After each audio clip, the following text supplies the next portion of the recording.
Well, thank you, Nancy. It's an honor to be able to welcome you all here to the City of Bangor. On behalf of the City of Bangor, I just want to say welcome and thank you especially to the Grow Smart Maine team for choosing Bangor, for all the work that goes into an event. It's quite a lot to put on an event like this, so thank you for choosing Bangor and all the work that went into it today. Here in Bangor, we've been really applying smart growth principles to our economic development strategies for at least the last 10 to 20 years. And this afternoon, the breakout sessions, weather permitting, you'll get a chance to see what's been going on in Bangor and some of the positive things, and why I think Bangor really is becoming a hot spot for development around the state of Maine.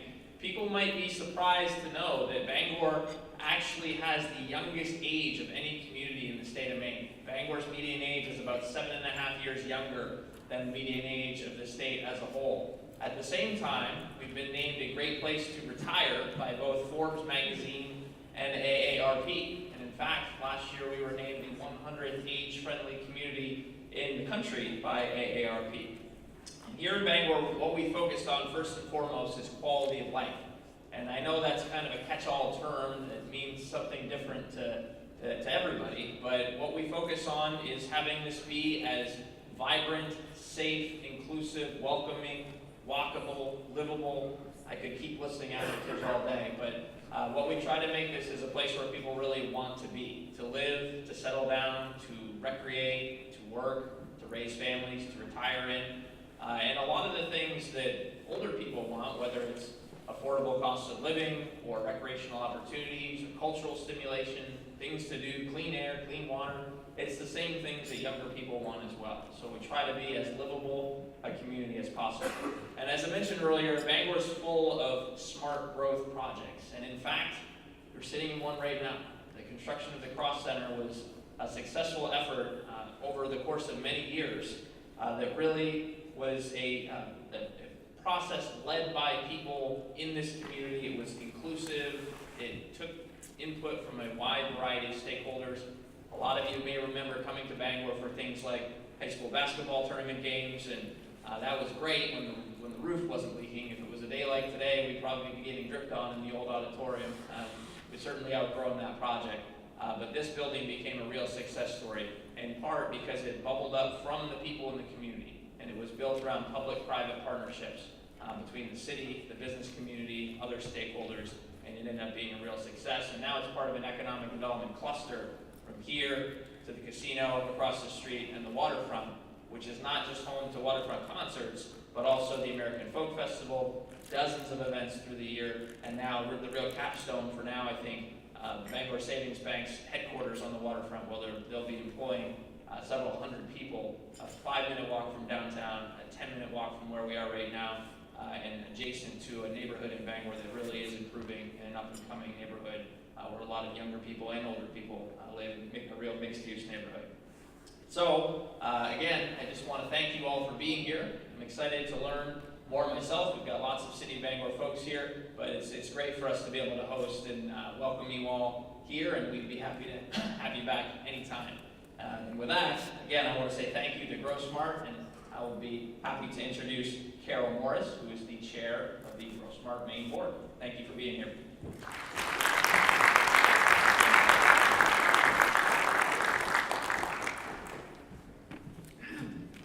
Hi, everybody.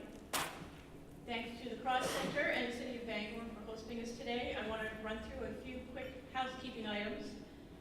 Exits, I think you can figure out where those are. They're on the side with the red exit sign. Bathrooms are actually out that door and all the way around the corner up to there. You can go through those doors if you would like to. If you're tweeting, you'll see the hashtag GSM Summit 18 is on the front of your program, as is the Wi-Fi network and password, should you want to use that. So, just for a quick welcome, I'm pleased to report that this is Grow Smart Maine's 15th anniversary. A lot has changed in the last 15 years.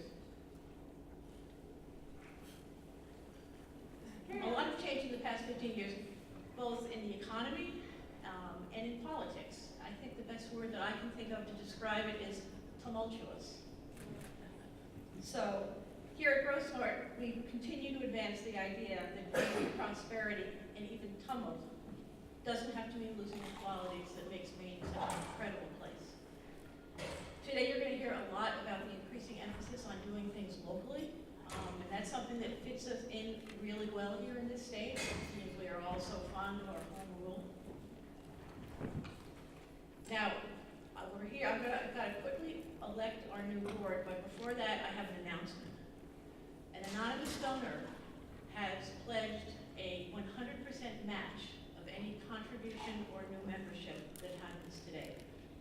So if you'd like to have your money go farther and double your impact in terms of smart growth, just see the receptionist out in the front, Melissa, and she'll be happy to help you out, and we would really appreciate it. Now, I'm going to take 2 or 3 minutes to elect our new board members. First, will all current board members stand?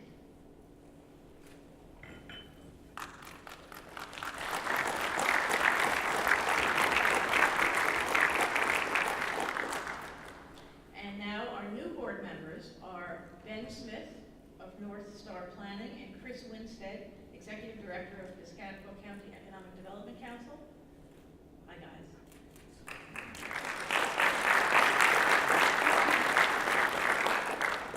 Now, those of you who have a little round sticker on your name tag are members, and you can vote, and just vote by raising your hands. Can I have a motion? So moved. Okay. All in favor? Excellent. Thank you very much. And the only other thing I have to say before I hand it over to Nancy is that if you see someone who has a little star on their name tag, this is their first summit. So just be nice to them. Nancy? Nancy Smith, Executive Director par excellence of Gross Market.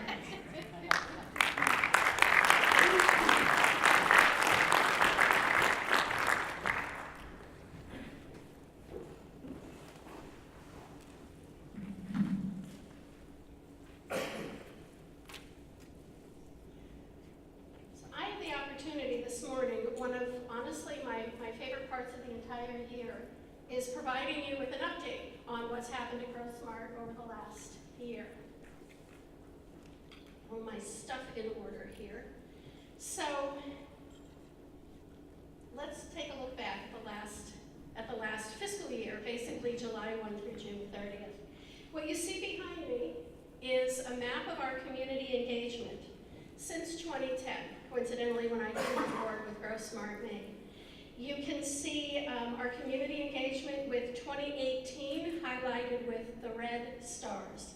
These are towns that have hosted our events, making headway in your community program, the Cool and Connected program through Smart Growth America, which we helped facilitate, and the climate change messaging workshops.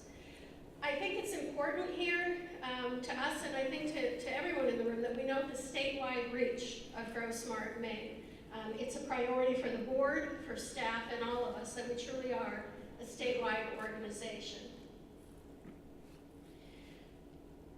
Our work across the state is focused on smart growth principles, land use in both built and natural environments and the connections between them, community collaboration, predictable development decisions.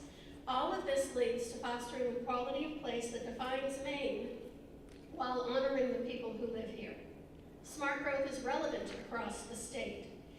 In regions where there's so much growth that people feel that it threatens their neighborhoods, and in those parts of Maine that struggle with a loss of population and where great opportunities are not being realized. And yes, I think the moose is a terrific mascot for smart growth. When you think about what it means for the image of Maine, when you think about your response when you see one, and when you think of the economic impact of moose, whether it's photographers or hunters, I think they're a great icon for us. Now at GrowSmart Maine, we talk about the smart growth strategy so that Mainers can easily see the connection to their own lives. How is smart growth relevant to communities, to those who take localism to heart? Today I'll briefly outline our work within these 5 core principles. First, with climate and energy. In the past year, GrowSmart worked with the Climate Table Energy Efficiency Committee focused on how best to support municipal implementation of these strategies. GrowSmart Maine traveled down east with the Island Institute as they introduced energy efficiency strategies to residents in Millbridge and Harrington.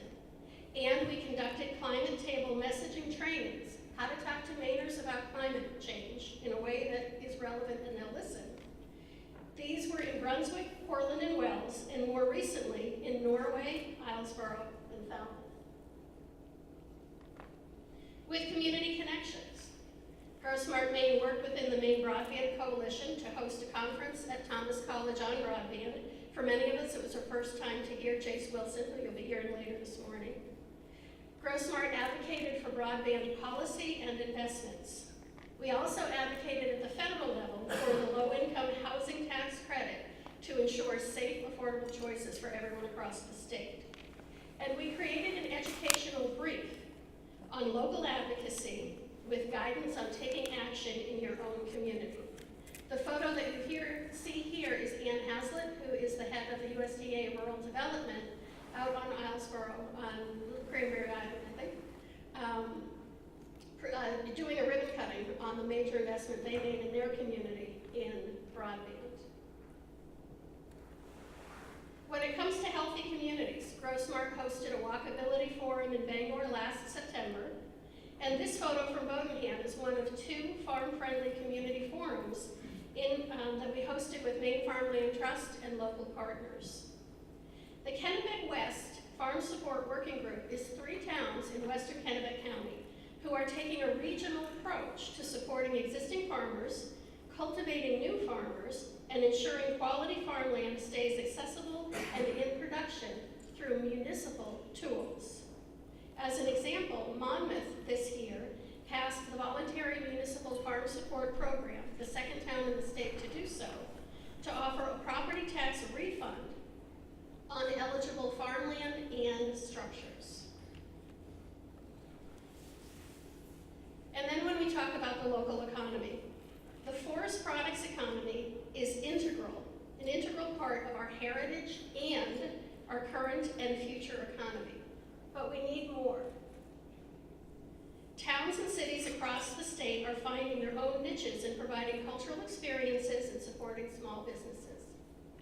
At GrowSmart, we advocated with the Land Use Planning Commission and continue to as this state agency updates planning regulations for the unorganized territory. Our focus is on ensuring the future of towns that are nearby, that's a top priority in determining where new development will be located. We also hosted a forum on commercial redevelopment in Falmouth, and coming on November 15th, have a forum in Topsom entitled Rethinking Commercial Strip Development to Strengthen Your Community. We're also working with the Maine Woods Consortium in developing a network of rural destination areas. This is the path chosen by residents in the region to build their economies, balancing tourism with forest products and guiding investments in their downtowns and in infrastructure. When it comes to smart design, GrowSmart is active in Hollowell, where I serve on their Brownfield Site Redevelopment Advisory Council. And also we serve on the Next Generation Land Conservation Stakeholder Group. This is a group convened to first look at what we've achieved with 30 years of land conservation across the state, and really an eye towards being strategic as we move forward with land conservation when it comes to uses and locations. GrowSmart supported bonds for transportation and water infrastructure, and we advocated at the federal level for a tax credit for historic rehab. The photo that you see here is a terrific building, an older building in downtown Gardner. All of Gardner is designated as a historic area, with one of my favorite shops, Monkey Tree, a very active local business.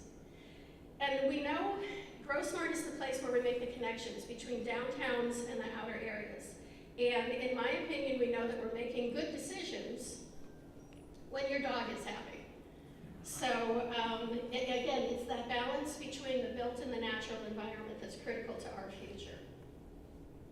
We heard from communities across the state, how can we stay in touch with GrowSmart? Are you still going to be available to help us?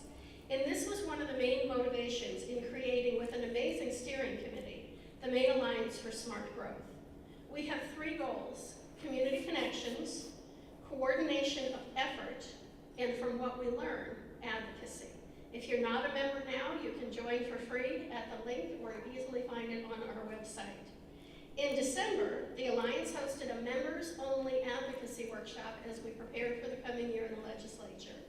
And in May, hosted a public forum entitled Rising Water, Adapting Maine Communities. We also engaged this year in the gubernatorial race. We worked with our partners to define that unique focus that is GrowSmart Maine and our members. And you can see the issues that we highlighted here. The survey results for all 4 candidates are available on our website. I welcome you to read them. People were thoughtful in completing them, and you can get a good sense on where each of the candidates is on these issues. The work that we do, that I've just outlined to you, we do with a very active and engaged board and with 2 1/4 full-time people. We have our statewide reach and a broad mission, and we succeed where we succeed because of the partners that we work with. These coalitions and partnerships in various levels of structure and formality broaden our reach and make each organization more successful, and we're grateful to them for the chance to work with them. So as I close, I have 2 announcements for the coming year. This historic building has been GrowSmart's home for 2 years. It's owned by Gardner Main Street, who hosts a co-work space called CoLab. They are currently fielding offers, and I heard yesterday they accepted an offer on the building that will be redeveloped into commercial use, which is very exciting for Gardner, not so much for GrowSmart. But we use this time to look for different sites, and next week we are moving to Augusta. There's another co-work space at 227 Water Street in Augusta. And while we're sorry to be losing our piece of Gardner, we're happy to be part of the downtown experience in Augusta. And if you chuckle when I say the downtown experience in Augusta, you have not been there lately. I will say when I'm giving directions to our office, I say we're across from Circa Wine Bar and 3 doors up from Cushnock Brewing. There's a lot of stuff happening. People are now complaining about not being able to find parking in downtown Augusta. That's a win. My other announcement that I am genuinely excited about is that GrowSmart Maine is pursuing designation as Maine's Rural Development Council through the USDA Rural Development. We're doing this with support of Tim Hobbs, who is the State Director for USDA Rural Development, along with the offices of Senator King and Senator Collins. The value for Maine in this designation is that it elevates GrowSmart. We are the little nonprofit that could. We work through these partnerships. That will continue. But this gives us an organizational credential. GrowSmart will be able to align with more partners in Maine and nationally, bringing more resources to Maine communities. What you see in the photos up above is information related to the national convener of state rural development councils, and that is Partners for Rural America. We had a national conference I was able to attend last month in Utah, and part of that was touring a salt mine and traveling 500 feet below the Earth's surface to have a discussion about the rural economy of Utah and how mining factors into that. These are partners I'll be able to work with in strengthening the rural economy here in Maine. Their annual report is an outline of each community. Soon we'll have a link to that on our website. But it's part of the Farm Bill, so when the Farm Bill is passed, that designation should be complete. So I'll just close by saying that this is an exciting time for GrowSmart Maine.